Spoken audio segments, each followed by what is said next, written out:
Lalu sebelum peluncuran, apa saja yang harus kita lakukan? Sudah sering saya tunjukkan di video-video sebelumnya. Yang pertama yaitu kita udah ngajukan pengukuran. Kita akan ukur dulu kapal ini bersama dengan juru ukur dari Syah Bandar atau KSOP setempat. Nah, berhubungan dengan video tadi, hari ini saya mau tunjukkan. Jadi ini saya mau survei ke kapal. Saya akan undang, jemput, bukan undang. Undangannya sudah. Hari ini kita mau jemput salah satu petugas dari KSOP. Dan kenapa harus dijemput? Kalau di video-video yang lain saya sudah jelaskan tujuan pengukuran, kemudian apa saja yang harus diukur, lalu nanti outputnya apa dari hasil pengukuran itu. Nah, di video kali ini saya akan jelaskan kenapa sih surveyor ini harus kita jemput. Kenapa beda dengan surveyor kelas. Jadi di pembangunan kapal itu ada dua surveyor utama, yaitu dari otoritas, dari perhubungan, dan dari klasifikasi. Nah, kalau surveyor kelas itu biasanya kita ngajukan permohonan, kita kirim permohonan ke kelas, kemudian surveyornya datang untuk melakukan survei ke kapal kita. Itu mereka datang sendiri. Nah, kalau untuk marine inspector, kemudian juru ukur, apa segala macam ini kita harus jemput. Jemput, antar ya, jemput, bawa ke kapal, kemudian diantar. Ya mungkin ada sedikit nanti ada entertainment, misalnya ngajak makan, apa segala macam itu biasa ya.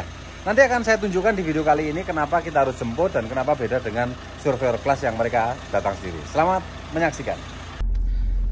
Oke, kita berangkat ya. Kita ke kantor Syah Bandar sekarang untuk jemput ahli ukurnya. Dan nanti akan saya tunjukkan proses pengukurannya di kapal. Seperti biasa, tapi tetap akan saya tunjukkan ke teman-teman buat tambahan pengetahuan ya. Nah, ini kita udah sampai kantor Syah Bandar. Kita telepon dulu Bapak ya. Nanti kita tunggu di bawah sini, nggak usah naik sana. Ya. Halo, assalamualaikum, Mas. Saya sudah di parkiran. Iya. Oke, sama itu kah? Sama Pak Daryani kah? Oh ya udah. Oke, sip. Ya Mas, batuk-batuk gitu. Minum dulu lah. Ya, assalamualaikum. Waktu erek. Ya udah, kita jemput beliau dan nanti kita akan ke kapal ya. Ini adalah kantor Kesah Bandaran dan Otoritas Pelabuhan Kota Pontianak. Dia berada di sungai ya, tidak di laut, dan airnya ini air tawar. Tidak seperti pelabuhan-pelabuhan yang lain mungkin yang kalian biasanya singgahi itu di laut atau di air asin. Kalau di sini ini pelabuhan Dwi Koranya di situ. Nah itu untuk kapal-kapal kargo di sebelah sono itu, dan di sebelah sini untuk kapal penumpang dan car carrier. Nah ini kantor Syah Bandarnya. Terus di seberang itu ada bengkel usaha mandiri. Kalau kalian perbaikan propeller apa segala macam itu di sana itu. Ada banyak galangan di sekitar Sungai Kapuas ini. Yang mungkin nanti kalau kalian ada waktu ke sini ya, atau pas kebetulan kapalnya lagi ngedok di sini ya bisa main-main ke sini. Oke. Nah, kok di belakang? Oh iya Pak itu Pak Daryan ya. Nah ini beliau. Oke ya, kita langsung ke kapal. Nanti akan saya jelaskan yang saya sebutkan tadi. Mungkin beliau tidak tahu saya akan cerita apa ini ya. Tapi kalian nantikan aja. Nah ini beliau sudah sampai sini nih. Kita mau ngukur itu RP 2024. Dan ini sudah saya tunjukkan kemarin kondisinya seperti apa. Halo Komandan. Ini balonnya juga sudah siap dan ini tidak tahu ya, kempes. Kemarin kita tiup ini kan tujuannya untuk mengetahui apakah dia bocor atau tidak. Nah ini yang satu ini kempes. Nanti kita tanya, tidak tahu dia dikempesin atau memang kempes sendiri. Ya. Ditiup, kemudian kalau paginya masih bagus berarti tidak ada yang bocor. Ini mungkin bocornya dikit. Yang kempes tadi kita tanya. Nah itu juga lagi dicat anti fouling. Ya, cat anti fouling lumayan bau. Mas,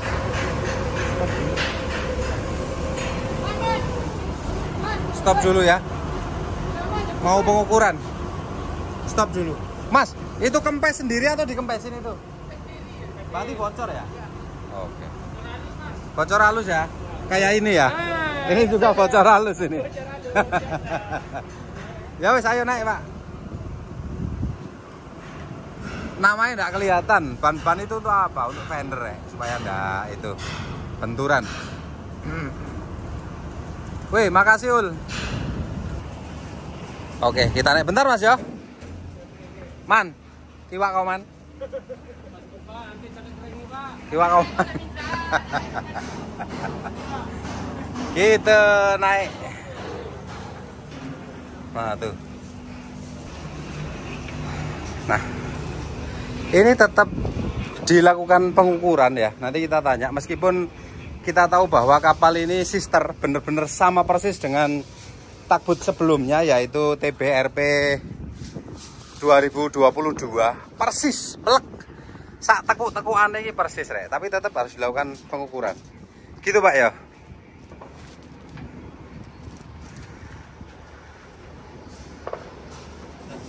Nggak boleh nyontek aja Kak Pak. Ini kapalnya kan sama 2022 ini. Kan kita di sekolah aja nggak boleh nyontek. Kerja masih nyontek juga. Ya jadi meskipun kapalnya sister tetap harus dilakukan pengukuran. Karena apa? Dikhawatirkan kita sebagai orang galangan nggak bisa bilang oh sama Pak, sama persis.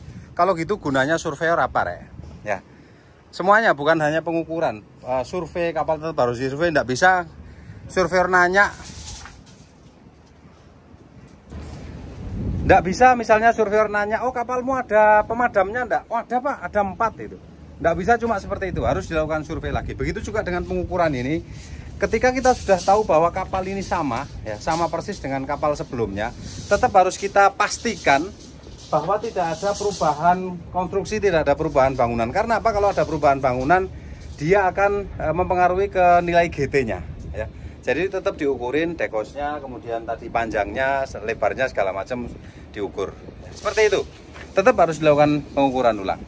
Nah ini ada Pak DPA ini. Pak DPA mesti nyusul ini.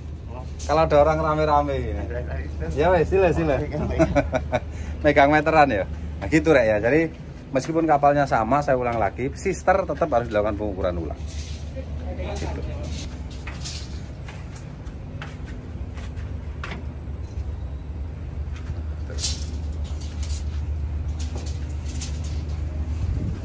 Jadi ini kita review bagian luarnya dulu ya.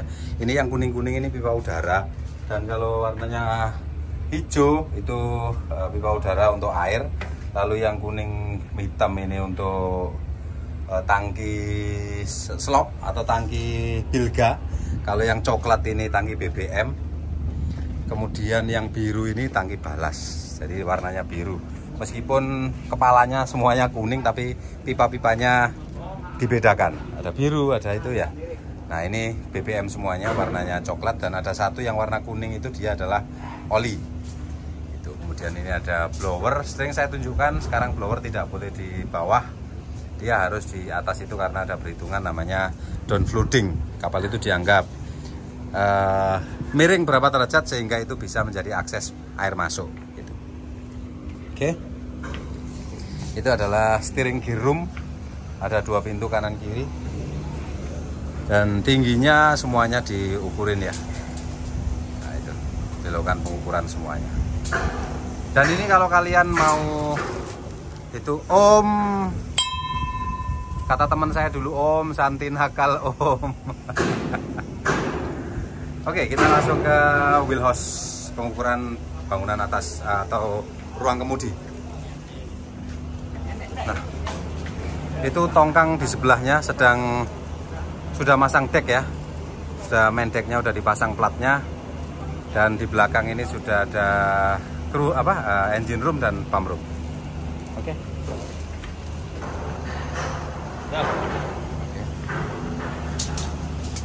Semuanya diukurin, yang terindikasi dia volumenya itu lebih dari 1 meter kubik, dia akan diukur dan dimasukkan ke dalam perhitungan GT kapal, baik hatch coming ini maupun cerobong asap ini ya, seperti itu. Apalagi wheelhouse ini pasti diukur karena ruangannya gede ya. Tuh saya tunjukkan dari depan, dan kalau kita pandang dari atas seperti ini tuh ya.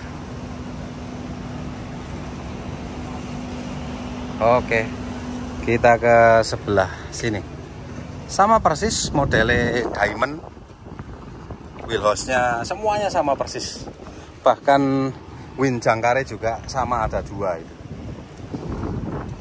Oke. Oke, kita sudah selesai melakukan pengukuran dan masalah yang akan saya sampaikan di video kali ini kita bahas di mobil aja ya supaya enggak bising. Kalau di sini kan bising. Dan nanti beliau bisa jawab dengan jelas gitu. Atau mungkin beliau enggak perlu jawab, saya yang akan jelaskan kira-kira kenapa sih beliau-beliau ini harus dijemput ya. Kira-kira kenapa itu? Kita bahas di mobil aja sambil perjalanan pulang ya.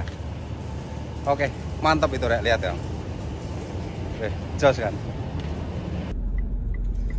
Nah, kita sudah melakukan pengukuran dan tujuan pengukuran lalu goalnya apa pengukuran itu sudah saya jelaskan di video-video yang lain.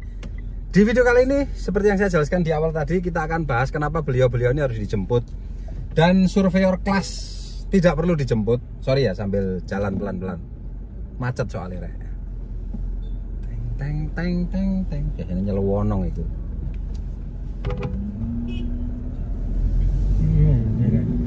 Ya, kenapa surveyor atau inspektor dari sah bandar, dari perhubungan atau dari KSOP itu kita jemput ya, beda dengan surveyor dari kelas yang mereka biasa datang sendiri.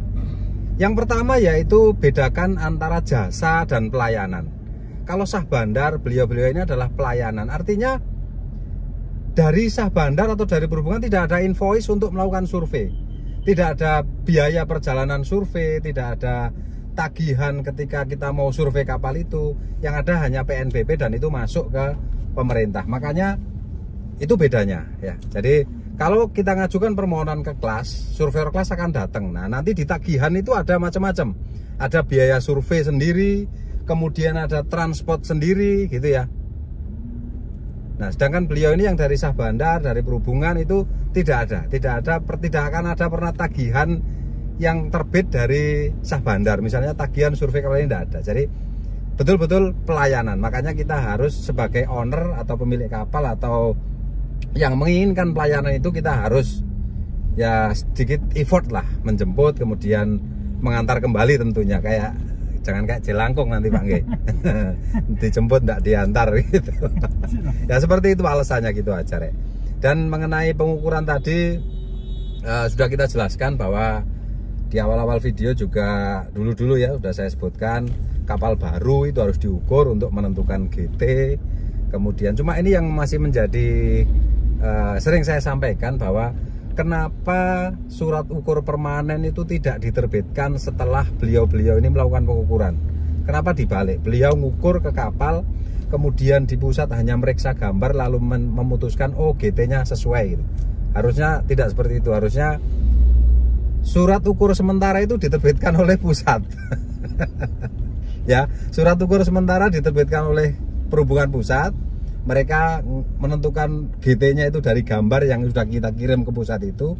Lalu beliau berdua ini ahli ukurnya atau dimanapun ya, ahli ukur melakukan verifikasi ke kapal. Oh bener GT-nya 100. Nah baru akan terbit surat ukur permanen. Ini enggak, beliau ukur di lapangan capek-capek, panjang, lebar, tinggi, semuanya diukur, bangunan, dapatlah GT. Kemudian dari pusat meriksa daftar ukurnya, dinyatakan oh iya GT-nya bener. Itu kalau bener. Kalau ada selisih misalnya kebesaran atau kekecilan, itu direvisi. Revisi mereka berdasarkan gambar kan. Ya itu masukan aja lah ya. Mungkin beliau juga apa ono pikiran apa aja. Oh Dedi kok selalu ngomong gitu. Ya memang itu kenyataannya kan gitu ya, harusnya kan seperti itu. Kita verifikasi ke lapangan yang sesuai GT-nya itu ya, yang terpasang di lapangan itu, bukan berdasarkan gambar itu. Yes, tapi itu intermezzo aja ya. Oke ya, ada komentar-komentar Pak yang mau disampaikan mengenai penjemputan dan pengantaran? Ya itu intinya itu ya. Oke, itu saja video kali ini. Kalau ada pertanyaan silahkan tanyakan di kolom komentar. Dan terima kasih sudah menonton video kami sampai sejauh ini ya. Hanya bercanda saja ya, sedikit belajar sambil bercanda lah ya. Jangan terlalu serius belajar. Terima kasih. Assalamualaikum warahmatullahi wabarakatuh. Pak Taman berkarya terus lah. Iya. Mengedukasi. Siap. Berbagi ilmu dengan kami. Siap. Itu aja. Ya wes. Terima kasih.